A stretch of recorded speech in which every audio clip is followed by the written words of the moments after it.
Alright, welcome back to TEW 2020, the brand split from day one. This is night one of the Cruiserweight Classic.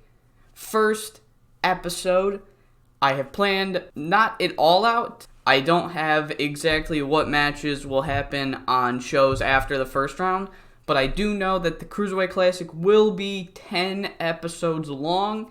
So this is episode 1 of 10, and someone on my Discord asked what I'm going to do with all of the Cruiserweight Classic guys, if all of them are coming to WWE, if not all of them are. I have signed each person in the Cruiserweight Classic to a exclusive written deal for at least 1 year. I'm pretty sure only one person has that 1 year, but I'm not sure. So every single person that has been signed is either coming to the main roster after this or going down to NXT, and I believe the majority of them are going to be going down to NXT simply because I don't have enough room up on the main roster for every single one of them. So, not much else to say, really, other than I'm really excited for the Cruiserweight Classic. I think my Cruiserweight Classic is legitimately stacked. It's probably the best assortment of talent that I feel I could have came up with by only signing independent names and using 4 NXT guys. So, let's get into night one. We open night one with the host of the Cruiserweight Classic herself, Miss Renee Young. Renee Young goes down the bracket. In the TEW world, the bracket has probably already been announced after SmackDown, and she's just running through it, but I never showed it to you guys. So here is the bracket. It is not the full bracket. It is just the first round matchups. I'll probably show 4 different pictures of my spreadsheet. I can't remember exactly, but if the match is in yellow, it is happening on night 1. If the match is in green, it is happening next week. If the match is in red, it is happening on night 3, and if the match is in orange, it is happening on night 4.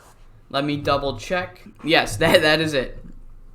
Regardless, she's just running down the bracket, and instead of in a real Cruiserweight Classic where each person got 2 minutes to highlight themselves or a minute and a half, that's all happening right now, and they're off screen. But I was going to put everyone on screen, but we do have a lot of people that are not over, so I can't exactly give them more than 14 minutes of TV time without getting a penalty. So we'll just, this is the time where everyone in tonight's show gets to showcase their character.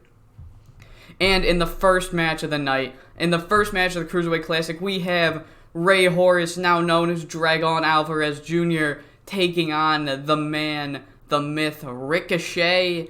And as much as I love Dragon Azteca Jr., Ricochet is just too superior for him in a terrible wrestling match, apparently. So, I did edit the product for the brand. I put everyone in the Cruiserweight Classic on a brand where the product is a pure wrestling product. So, I can return to the booking screen. There's no real spoilers. Let me try to show you what I'm talking about. Possible cut here. Alright, ignore that. There needed to be a cut, and I couldn't even access the brand split, so I'll just show it to you after this episode. So, I did make it so that the matches are rated on performance and not popularity. So, we are going to do that. I didn't edit the entire product, just the brand's product. So as you can see, our second match in the Cruiserweight Classic is Lince Dorado taking on Fenix, and in an abysmal match, which I don't really mind, Fenix defeated Lince Dorado. Apparently both these guys are unimportant, which it doesn't really matter. We're going to be getting that note a lot, and this is a B show, so it's not going to, tank my company, so it's totally fine. I don't mind. Fenix advances in the Cruiserweight Classic after defeating Lince Dorado. And after this match is the next match. It is our longest match of the night because they were the only two people that were over enough to go 15 minutes. Two TNA guys, Frankie Kazarian taking on Johnny Massey. And this might really upset the boy My Tyler because the Puerto Rican lad Johnny Massey cannot put away Frankie Kazarian. Johnny Massey just could not advance in the Cruiserweight Classic. Frankie Kazarian defeats him in 14:49 by pinfall with the Wave of the Future. And in our main event of the Cruiserweight Classic, we have who I believe is one of the biggest names that I could have picked up for this tournament in Adam Page, taking on someone who I find very underrated, Mr. A.R. Fox, now known as Calvin Fox. And let's be real, guys. We all know who's winning this match, and it is the Hangman, Adam Page, in 12 minutes and 4 seconds. The Adam's Apple? And what the fuck? No. He wins with the buckshot lariat. The Adam's Apple? Really? No.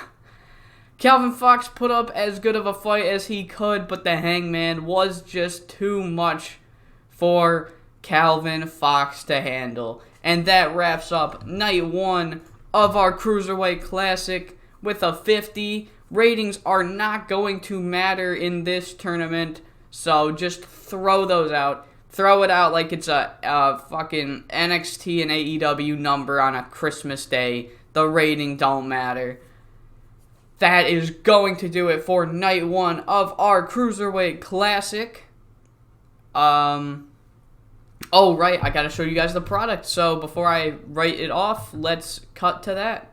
Okay, so here is what I'm talking about. If you guys did not know that this was a feature, then here you go. If you go to Edit Brand Setup and you click to one of the brands, you can make the product base, match, and angle focus all different.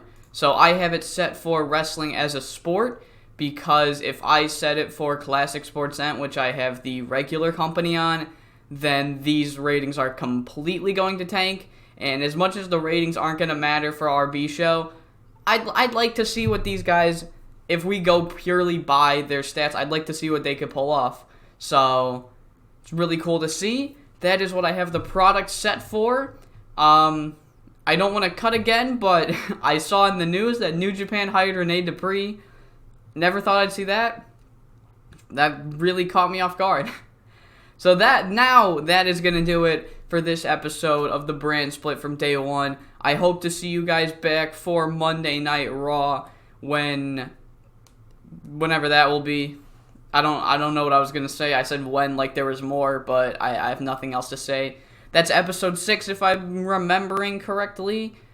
So I will see you guys there hopefully. I don't know why I'm having such trouble closing this episode.